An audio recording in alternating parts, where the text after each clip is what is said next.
एक शांत से गांव सूरजपुर में हरिराम अपने बेटे मोहन के साथ रहता था। सालों पहले बीमारी ने मोहन की मां को छीन लिया था। उसके बाद हरिराम ने अकेले ही उसे पाल पोस कर बड़ा किया।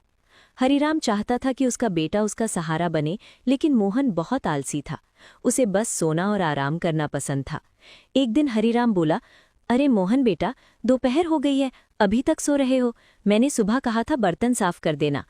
मोहन बोला, अरे बाबा, अभी तो सुबह ही लग रही है, आप चिंता मत करो, कर दूंगा। हरिराम ने दुखी होकर कहा, अब इस शरीर में ताकत नहीं बची, मैंने जमींदार का काम भी छोड़ दिया है, अब घर तुम्हें संभालना होगा।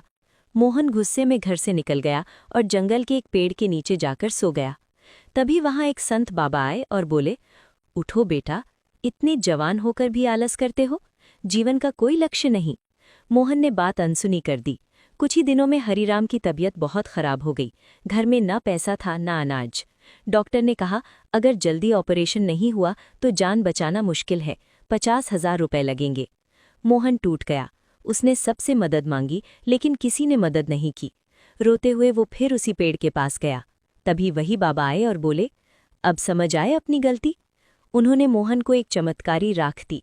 जैसे ही मोहन ने उसे छुआ, उसके अंदर अजीब ताकत आ गई। वो दिन रात मेहनत करने लगा, लकड़ी काटना, खेत जोतना। कुछ ही दिनों में उसने 46,000 रुपए कमा लिए। बाकी पैसे के लिए उसने जमींदार का कठिन काम स्वीकार किया और एक दिन में पूरा खेत जोत दिया। आखिरकार उसने पूरे 50,000 रुपए जमा कर लिए और पिता का ऑपरेशन करवाया। डॉक्टर ने कहा, ऑपरेशन सफल रहा, तुम्हारी मेहनत ने चमत्कार कर दिया। कुछ दिनों बाद हरिराम ठीक हो गया। हरिराम ने कहा, बेटा, मुझे माफ कर दे, मैंने तुझे बहुत डांटा। मोहन मुस्कुराया, नहीं पिताजी, आपकी डांट ने ही मुझे बदल दिया। मॉरल यानी सीख, मेहनत और समय पर लिया गया सही फैसला इंसान की जिंदगी बदल सकता है।